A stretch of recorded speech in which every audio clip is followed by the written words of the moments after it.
oleh Allah Subhanahu wa Ta'ala.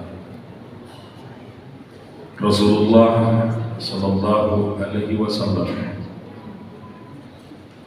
diutus oleh Allah Subhanahu wa Ta'ala di permukaan bumi ini untuk membebaskan kita semua dari segala bentuk kemusyrikan. Makanya Rasulullah ceramah di Mekah selama 13 tahun. Yang diceramahkan Rasulullah tidak langsung menyuruh orang sholat, Nabi tidak langsung menyuruh orang puasa, haji, tapi Rasulullah mengajarkan persoalan tauhid. 13 tahun Rasulullah ceramah di Mekah. Penduduk Mekah, mau tenang, mau senang, kuncinya adalah perbaiki ilmu tauhid. Saya bahasakan seperti ini, perbaiki iman kita. Semakin bagus ilmu tauhid kita, semakin bagus iman kita, maka hidup kita semakin tenang dan senang. Apa itu tenang? Semua orang tenang pasti dia senang, tapi semua orang senang belum tentu dia tenang. 13 tahun Pak Rasulullah ceramah di Mekah. Ibu, 13 tahun Rasulullah ceramah di Mekah. Waktu sampai Rasulullah di Madinah, dia tanya kaum Ansar, kaum Ansar, apakah anda ingin masuk surga? Kaum Ansar menjawab, mau ya Rasulullah. Maka Rasulullah mengatakan, perbaiki iman takwamu. Makanya Rasulullah waktu pertama sekali datang di Madinah, Rasulullah tidak membangun istana, tapi Rasulullah membangun masjid. Masjid yang pertama dibangun Rasulullah di Madinah namanya Masjid Quba. Kenapa Rasulullah bangun masjid? Karena masjid adalah tempat mensucikan hati manusia dari segala bentuk kemusyrikan. Insya Allah seluruh jamaah Babul Hidayah ini kita semua bersih hati kita dari segala bentuk kemusyrikan. Amin. Kurang kencang, amin. Amin. Kita hanya berdoa kepada Allah, Ustaz. Kita hanya bernasar kepada Allah. Kita hanya tawakal kepada Allah. Indahnya hidup ini kalau kita senantiasa bangun komunikasi hanya kepada Allah. Iyyaka na'budu. Coba sama-sama. Iyyaka na'budu.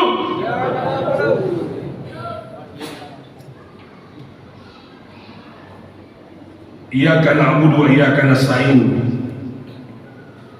Qul huwallahu ahad. Muhammad, sampaikan kepada umat Muhammad, satu Allah kita sembah sampai mati. La ilaha illallah. Dengan ini kita hidup dan dengan ini kita mati.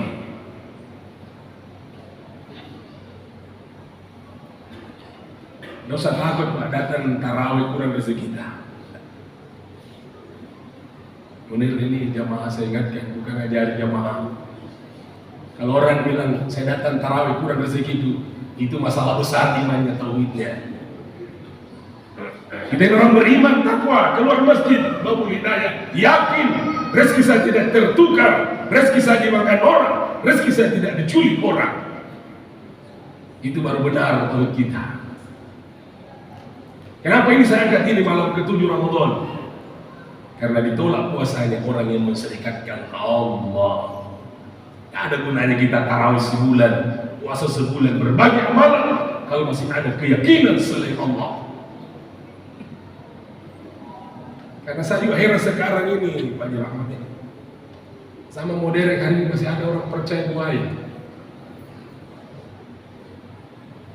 Saya bilang, kenapa minta di sini sama buaya, anak-anak nenekku? Kenapa minta sama binatang? La haula wala quwata illa billah. Ibu di belakang sana, ibu, coba supaya bertambah iman ini bagaimana caranya Ustaz? Ini yang saya tanyakan Pak Rahmat waktu representasi Da'iyah. Ada beliau. Ini malam-malam ke-7 ini dan malam-malam berikutnya ini supaya bertambah iman. Coba baca ini, itu buta. dari kepala sampai kaki kita. Kalau kita baca, akan bertambah iman kita. Itu yang dilakukan Ibrahim alaihissalam. Nenek Ibrahim, kan semua orang tawaf di Mekah. Pasti kalau lewat itu namanya makan Ibrahim. Itu makan bukan kuburan jamaah sekalian, tapi itu makan bekas kakinya Nabi Ibrahim waktu membangun Baitullah. Seluruh jamaah haji dan umrah, kalau dia mutar di situ, dia baca Rabbi udhulni mudkhala sidiki. Ya Rabb, kuatkan imanku sebagaimana imannya Nabi Ibrahim. Ini enak, lepas suruh nanti Pak, yang penting hati ini. Makanya servis ini hati. Saya bicara tadi Pak Haji Rahmat, banyak orang hari ini dia servis luarnya saja, dia tidak servis hatinya, padahal hatinya dipanggil oleh Allah.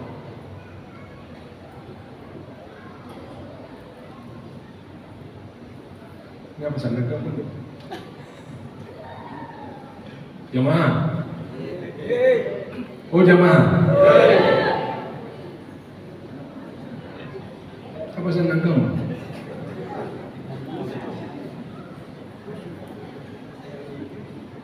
Allah takdirkan ini kita saya ceramah ini di jadwal saya lihat tidak ada, tapi alhamdulillah ada nih. Di saya datang ini bukan mengajar jamaah selamatkan akidah kita sekarang, karena bahaya sekarang ini akidah Pak. Ini banyak bikin begini akidah kita sekarang goyah. Kita ngomong saja sama orang, ini namanya musir lisan, hati-hati. Kalau bukan bapak bantu saya tidak selamat. Hati-hati, itu namanya musir lisan. Dan banyak orang lakukan itu. Banyak saya dengar di warga, kalau bukan bapak ini bantu saya, sudah tidak selamat saya.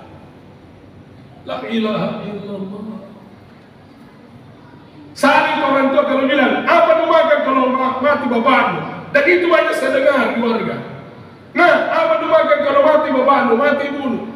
Bukan urusanmu itu.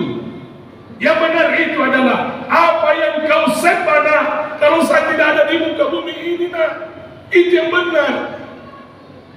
Biar kita mati tetap jalan ini dunia. Seperti biasa kalau kita mati. Biar siapa yang mati tetap jalan ini. Karena yang mengatur dunia ini bukan kita, Allah. Makanya kita orang beriman ini, inna sholati wa nusuki wa mahyaya wa mamati lillahi rabbil alamin. Sesungguhnya salatku, ibadahku, hidup dan matiku kuserahkan semua kepada Allah. Saya pas turun dari mobil ada di situ, mobil donor darah. Saya baca juga kedokteran ini, ternyata ini 60% ini air dalam tubuh kita. Tapi kenapa kalau kita luka, darah yang keluar? Coba pikirkan ini supaya bertambah iman. Dan saya juga baca, kenapa kalau kita menangis, air mata jatuh di sini bukan di kaki. Allahu Akbar. Makanya kita kagum kepada Allah. Subhanallah. Ini yang berulang-ulang kita baca. Siang malam, pagi siang sore malam. Selama hidup kita jangan pernah lupa la ilaha illallah. Bertasbihlah, memuji hanya kepada Allah. Subhanallah, walhamdulillah, wala ilaha illallah, wallahu akbar. Kenapa? Karena memang Allah yang maha besar. Berulang-ulang ini akbar di sini ya. Allahu akbar, Allahu akbar. Sebentar subuh, azan lagi, begitu seterusnya sampai akhir kiamat. Kenapa? Yang besar di hati Allah. Ini virus-virus semuanya sekarang masuk banyak di hati manusia hari ini. Kecintaannya kepada anak, kecintaannya kepada harta jabatan, sehingga lupa kepada Allah. Ibu, yang mana ibu pilih? Cinta Rasul atau cinta suami? Hah? Perjelas dulu ibu, pilih mana, suami atau Rasulullah?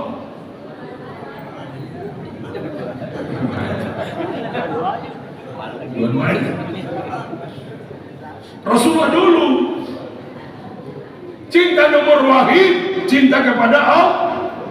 Cinta nomor 2, cinta kepada Rasul. Cinta nomor 3 itu baru cinta suami. Baru cinta istri, cinta anak, cinta-cinta lain. Tidak boleh. Nomor 1 itu cinta anak.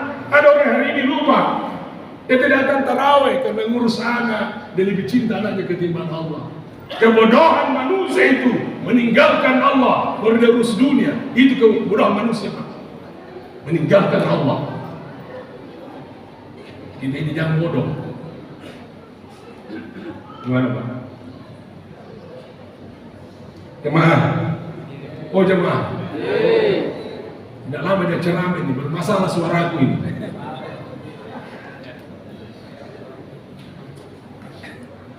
Itu Ibrahim itu mengenal Allah karena dia baca langit. Inna sesungguhnya khalaqa penciptaan samawati langit wal ardi bumi wa tilafil laili wan nahar la ayatin liulil albab. Itu Ibrahim. Dia baca langit, Pak. Sesungguhnya dalam penciptaan langit dan bumi bergantinya siang dan malam la ayatin liulil albab, menjadi tanda-tanda kebesaran Allah buat kaum yang berpikir. Ibrahim baca itu, saya juga baca, Pak. Oh, seandainya siang terus kita terbakar, seandainya malam terus kita akan membeku. Coba. Dan saya lihat ini luar biasa di manusia di abad ini. Saya ke Mekah itu, Pak, macam-macam warna rambut. Macam-macam warna rambut. Kan kita biasa 40 baru kena ke putih. Ada kulit baru lahir putih. Betul tidak? Kan pertanyaan dukungan. Betul tidak? Betul. Makanya ini baca-baca ini rambut. Saya kalau malam, tadi malam aku baca-baca lagi rambutku ini. Gosok-gosok kok masih bunyi. Wah, Bapak sebentar kalau pulang, Pak, periksa di rambut tak. Kalau digosok-gosok begini dan tidak bunyi, tidak lama begitu. Mati. Itu ruhnya sudah tidak ada ini. Mana Sukri? Ruhnya mana dokter? Pak Imam. Saya diajari itu. Kalau kulitnya masih digosok begini dan masih bunyi, oh ini tanah. Apa mau disombongkan dalam hidup ini? Nah, tanah ini jalan-jalan. Kalau gemar suara azan, baru kan bisa dengar suara Allah. Kalau manusia paling sombong di muka bumi ini.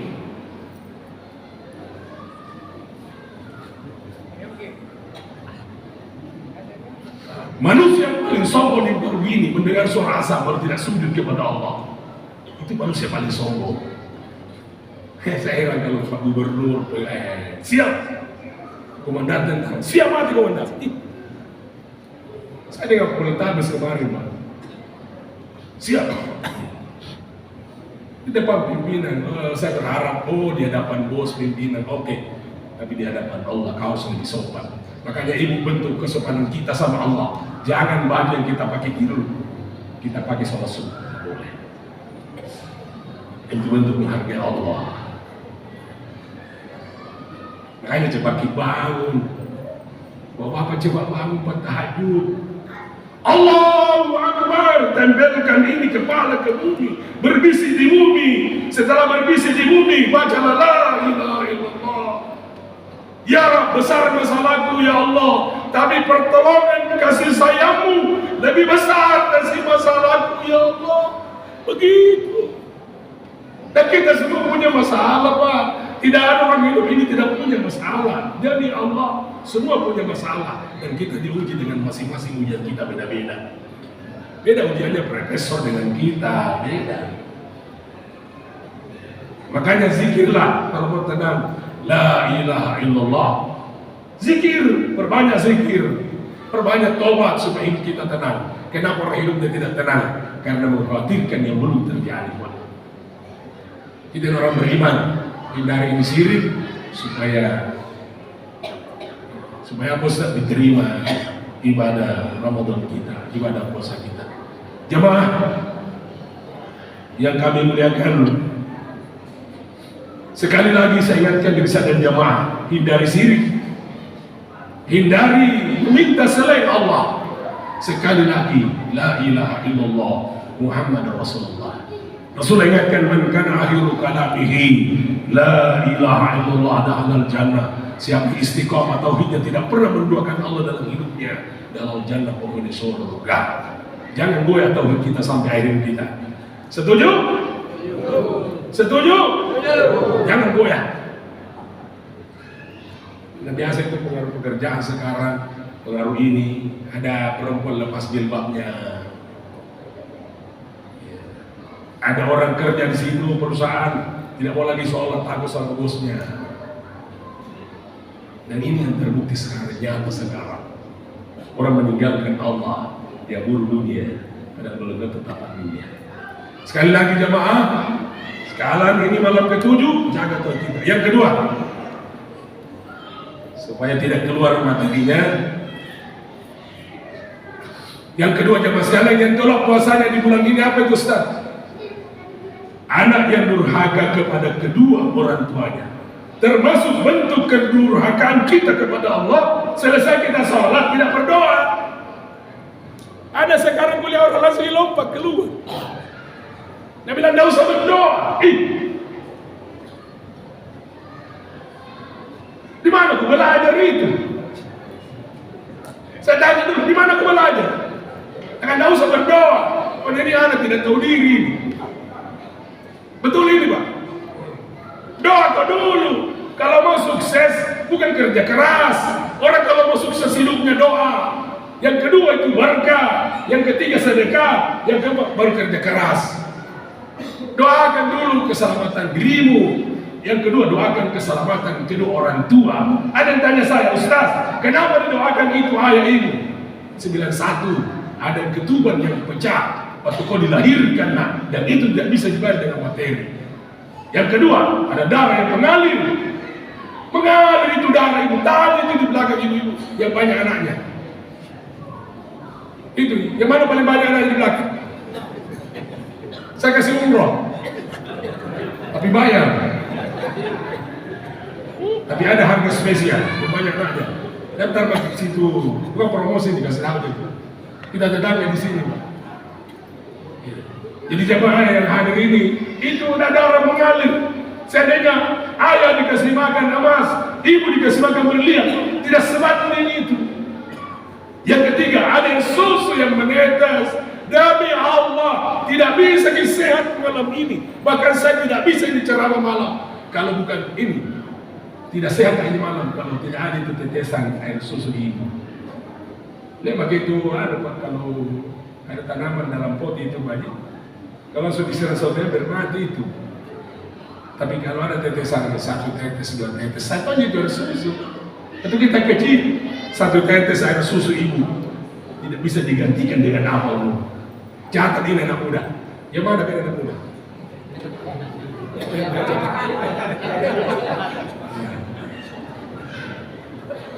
Ya Allah. Apalagi Ustaz?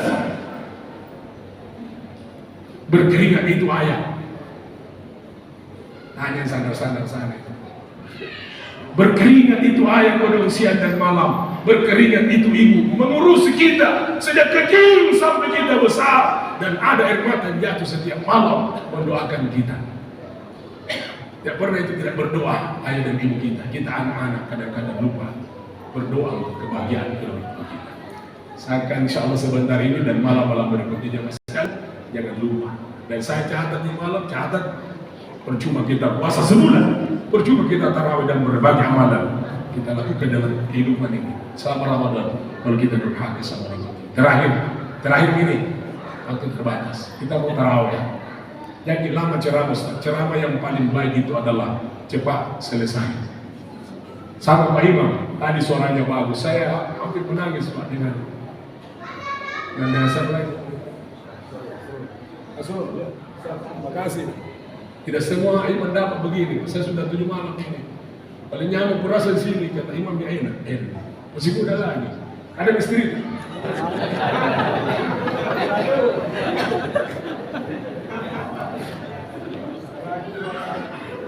Kalau tidak ada istri, saya pacarin. Hah? Yang begini dicari ini imam. Paham? Jangan suruh imam tidak paham. Yang bagus bacaannya, yang mengerti jamaah. Tadi bacaannya bagus, tidak lama baru juga. Kita masih mau, sudah sujud. Kenapa? Cocok nih kau Ustaz, tapi ini orang tua yang banyak jamaah. Ada semuanya itu. Mau maaf ini Bang. Itu orang tua tidak boleh terlalu lama taraweh. Ya Ustaz. Baca Yasin bagi 2, goyang itu nenek tuh. Itu namanya kasihannya nenek. Bukan buaya itu nenek. Asa kuain nenek Nabi. Kita itu masih ada di belakang kawan-kawan tahu itu jamaah di belakang. Kalau apa kita tarawih, biar mai bagus suara. Alhamdulillahirabbil alamin. Tapi lama ki apa Nabi bilang? Ini mami ku datang. Ar-Rahman Ar-Rahim. Besok tidak mau datang. Lama sekali Pak Imam. Insya Allah seluruh anak muda yang merasa muda, kalau mau sukses, dekatkan dirimu kepada Allah dan berbakti sama orang tua. Yang ketiga, semangat belajar harus tinggi. Terakhir adalah yang ditolak puasanya di bulan Ramadan ini adalah orang yang memutuskan tentang hubungan silaturahmi. Ini kompleks elit ini, Pak. Ini kampus ini apa? Kompleks elit ini Babul Hidayah. Buktinya apa? Masjidnya mega. Masjidnya sejuk. Jamaahnya banyak. Pasti di kompleks ini ada benturan. Ada. Bohong kalau tidak ada benturan. Mungkin tidak ada benturan fisik, tapi ada benturan batin. Tidak ngomong ya, tapi begini bukan. Hah? Ya tidak bicara, tapi begini. Dan kompleks itu biasanya persaingan kurang sehat. Jangan tangan salaman. Saya juga pelajari, banyak orang cerdas tapi tangannya salaman, bibirnya saling tersenyum, tapi hatinya tidak salaman. Percuma nih. Tangan tak salaman, bibir saling tersenyum, tapi di sana gosip kita buat. Nah gosip kita mana? Itu tadi itu bahaya Ustaz. Nah, tadi salam itu kenapa kau bilang bahaya? Apanya bahaya saudaramu itu? Jangan sembunyi-sembunyi di depan Nabi bilang, berdua aku bilang, jangan lempar batu sembunyi tangan. Itu orang munafik gitu. Jangan kau buka aibnya saudaramu, tutup itu aibnya.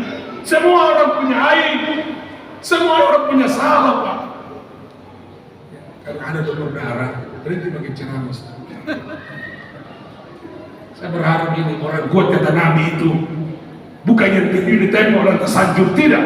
Orang kuat kata Nabi adalah seharusnya dia marah, dia benci, tapi dia kendalikan amarahnya, dia tahan emosinya, dia maafkan saudaranya. Wal qadimin dan kedua afin anin nas, wallahu yuhibbul muhsinin.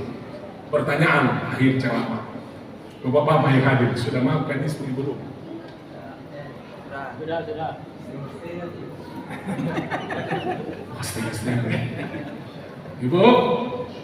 Ibu, sudah maafkan suami belum? Nah, kesempatan malam Jumat. Sebentar pulang, sebelum sahur pegang tangannya suami dan lihat wajahnya, tanya apa mau tahu. Kalau minta sama suami dimaafkan tapi kasih catatan. Saya maafkan bapak dengan catatan titik dua. Apa catatannya? Jangan lagi ada dusta di antara kita. Kenapa rusak silaturahmi? Karena ada dusta di antara kita. Assalamualaikum warahmatullahi wabarakatuh.